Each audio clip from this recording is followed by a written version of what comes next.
this is my friend. Hello, Jack. You're looking very slender these days. Heck yeah. Well, that was awful. Yeah, I took dieting advice from him. Just waiting for it to come back and focus now. Jeez. It looks like he's waving. Is that you moving? Yeah. Hello, Jack. How is the weather? I feel like he's about to grab me. Sorry. This is going to be us on one of our ghost investigations. Everybody else is going to be so serious and we're going to be doing this kind of stuff. Oh yeah, absolutely. Wait, come back, Jack. Come back. Don't leave me, Jack. No. I'm trying to get him right here. Bye, He's Jack. camera shy.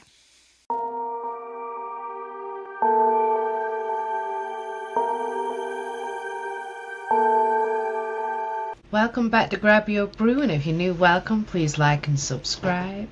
Today is Wednesday spooky time, and Jodie's taking a little break this week, so we have one of my besters, Carrie. Hello. And we're going to tell you about some of our own experiences. Would you like to take the lead? Sure. Let's do this. So, I mean, you and I have been together a long time, and we have worked in, retirement homes, and there's some spooky things that happen there. Oh, yeah. So I was thinking, maybe let's start there with some of our experiences at work, because that kind of started off our whole relationship, because that's where we met. Yeah. So, Let's rewind to the beginning. yep, all the way to the beginning. Couple of things. Let's see. We can start with the crows. So, 3 crows. What does that mean? For us, 3 crows always meant there was going to be a death in the next 3 weeks or 2 weeks. Mm-hmm. Usually, I Always think within a it's 2 3 weeks. week span. Yeah. No, we would say 3 because it's like a death would be within 2 weeks, but then they went in threes. So it would span over the 3 week period. True. Very, very, very true. So, and we saw a lot of friends come and go as we worked there. But there was, I don't know, there's so many nights. I do remember on the first floor that there was someone who was passing, and you and I was working. This was all the way down the back hall. And I had gone in, and it was just, it wasn't like a creepy feeling, but it was like you were being watched as you were going in there, and it was just so quiet. I think I know which room you mean. Just for imagery for the listeners, the building was kind of like an L shape with a circle in between the bend. I guess that's the best way to do it. So you had one hallway this way, one hallway that way, and then you had like the front desk and the dining room, which come out to the hallways. But I think you're talking about where you would go, not the laundry room way, straight down to the end. Yeah, I know which one you're talking about. Yeah. We're not going to mention names because even though these people have passed, we are going to be respectful to their families and HIPAA laws. Absolutely. And just so you know, I have a little friend coming. I'm looking out the window, and my black cat, Binks, is probably going to jump in the window. So if you see something or a shadow or me jump because he jumps into the window, that would be why. Okay. But yes, so down that hall, you walk in the room, and we were just kind of making the person comfortable until that time. But you see shadows. Yes. The people will talk to the corners, and you know something is there. You feel something is there. It just, The air is different. yeah, it's crazy experiences that come whenever you're working in places like this. Just a lot of things that you can't explain. The feeling of being followed. I know when we were working third shift, which we did so often, we'd be on different floors, and you just know somebody is following you. And then you kind of, out of the side of your eye, you see a shadow or a reflection as you're going by with the pictures on the wall. Yeah. That creeped me out a lot whenever I was doing these things. I do remember you and I were in the dining hall, kind of that bistro area or whatever, and we had these Little folding conversations. linens. Yeah, but you and I talked about this. So there is an kind of an unspoken rule whenever you're working in these facilities that you don't really talk about your experiences, but everyone has them. Yeah. I believe that was the time. Actually, now I'm thinking about it. This happened many times. You and I would hear our names called. Yeah. And I remember we were going to the very back where there was an activity room. We kept hearing cabinets and then, or not our voices, our names again. And you're like, Carrie, don't listen to it. Don't go back there. Don't pay attention to it. Don't go back there. So that happened a lot. I remember another time being in the dining hall, and I had a resident with me, and he was just kind of keeping me company while I was working and resetting. And he had the most beautiful blue eyes, but he looked up at Mhm. me and he smiled and he said, "My sister is helping you." And I'm like, "Thank you. I need help. Like, thank her So you for just me." said blue eyes. I knew who you were talking about. Yeah.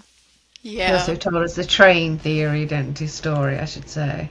Oh my gosh. Our residents were wonderful. Like they became part of your family. Yeah. You always wonder about them when you're not there and you care and your heart is there cuz you're working with them all the time and like very Especially on private night shift. the what? Especially on night shift, because Oh most of yeah. the time, and this is a lot of healthcare facilities, unfortunately, we're always understaffed. And most of the time, we were the only people that they would see or conversate because we weren't trying to rush them through the day's activities. We were actually spending time to talk to them, get to know them. Very true. Very true. I don't know if you remember this one couple. They were on the first floor. They were always on the first floor. And during the latter part of their stay, I got to be very, very close with them. Although they were there the whole time well, almost the whole time I had worked there. Our relationship, I guess, didn't bloom until the very end of their stay. But I remember I had gone home. It was kind of, I don't want to be morbid, but like we knew that this person was going to pass sometime soon. And, I had gone in, I was like, "Hey, I love you. I'll see you in the morning. I'll be back. My shift's ended. You'll be in great hands." And I had gone home and I was crawling into bed. My daughter had crawled into bed with me that night too. And I woke up 2, 3 o'clock in the morning, something like that. Had to go to the restroom. I had come back in, and there was that resident. He was standing over my daughter, over my bed. He turned, looked at me whenever I came through, and then just disappeared. That was not scary. It actually warmed my heart because this Yeah. gentleman was saying, "Hey, I know what you did for me. I know what y'all did. Y'all were great. Thank you." And that was his last goodbye to me. And then the next day I go into work, and it may have even been you that said, "This person has passed." Yeah, because they were so used to us working the night shift. So this was around the time you started doing your ENT, so you switched some hours around. Yeah. So it's probably like, well, she's not. Have you noticed most of them seem to wait till we were on shift to pass? Yeah. And how many hands did we hold as this happened? Or we sing, you know? Yeah, can't you guys know if you were like avid watchers, I can't sing, but I sing anyway. Well, the residents liked it. They were so happy. We would get up and sing like old songs. And I know for the longest, the person we were talking about with the blue eyes, we didn't even know he could talk for a while because he barely ever spoke until we were having that passing conversation. And then he told us the train thing. We were just like, he talks. Okay, so you have to tell that tale. Like, please, please, please tell the story. So we had a resident that basically, after his wife passed, he stopped pretty much. I didn't know his wife. I think I came not long after his wife passed, if I'm not mistaken. I know she was gone before I moved, before I started working the night shift there. And how me and Carrie met is it was like an instant connection. We were on different floors and we both dislike a lot of people. Not that we're mean, we're that for some reason people Not drawn to residents. us. Yeah, not residents, people in general. Yeah, co-workers, but we had like an instant connection. And I think this was like maybe 6 months into our friendship. when basically we had a whole bunch of stuff going wrong in our private lives, and we were talking about it, and we had a call bell to help the resident to the bathroom, and because there were two people assist, we would always help each other and come from the floors with two people assist with being understaffed.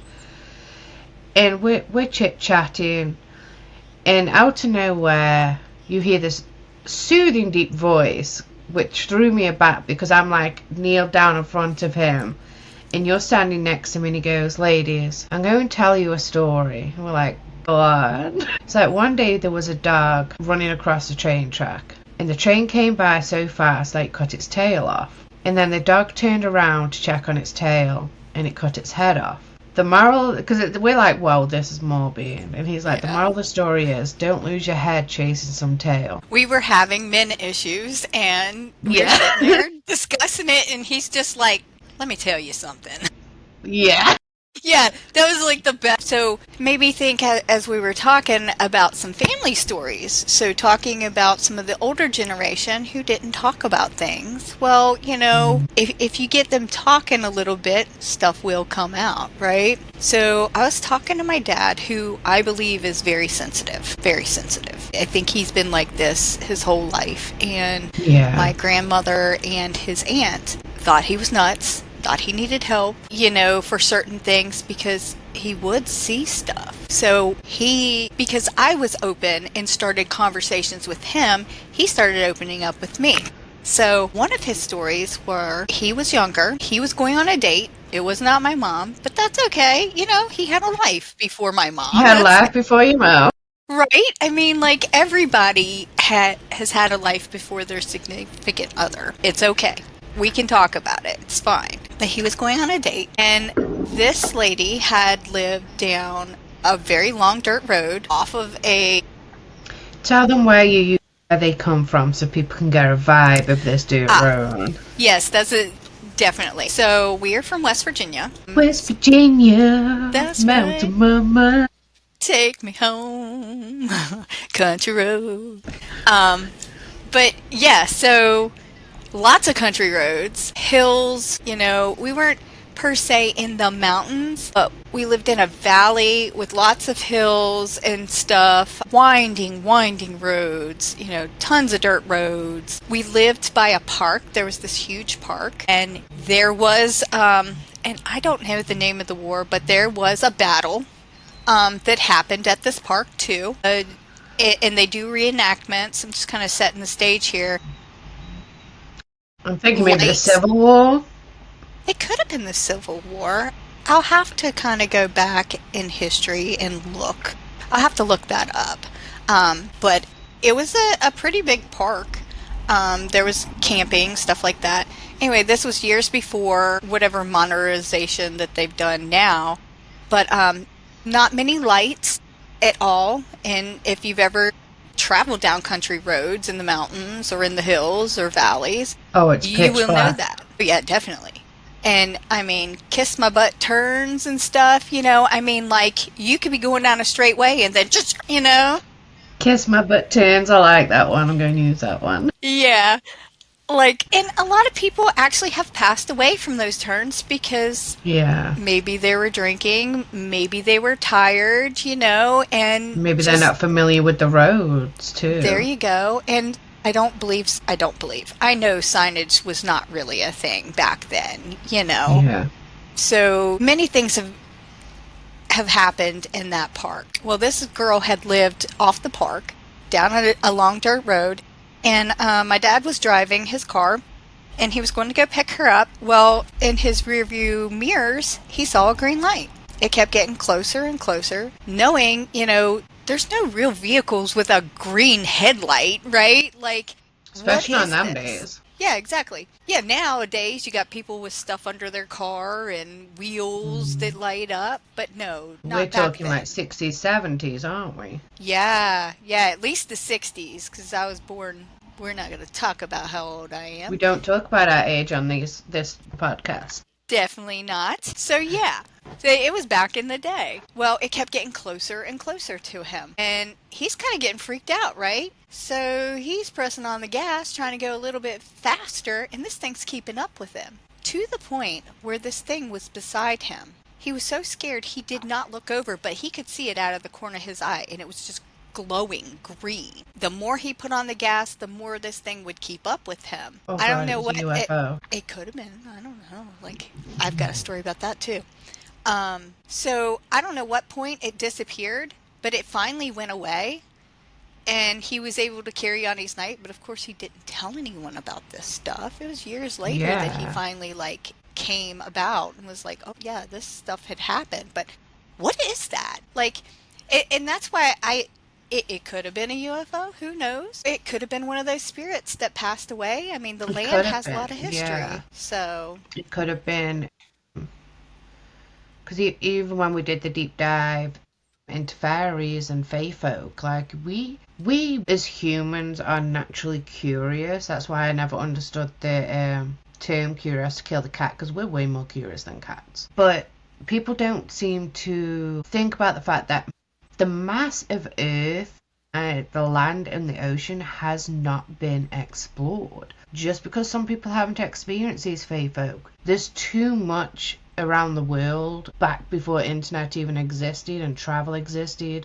where people witness these things. yeah. And I believe in elementals. It could have been an elemental. You never Hmm. know. I mean, he was in the middle of the freaking, I don't know if they call it a forest, but it was the park and Yeah. lots of trees and stuff. So you never know. It could have been a soldier. I mean, the battle happened all through there. There was blood spilled everywhere. So it could have Yeah. been some poor person that got hit And or if I'm not ran off the mistaken, road. wouldn't West Virginia have been on the losing side too? No, If it was the Revolutionary War? No? no, no. There's Mason-Dixon line.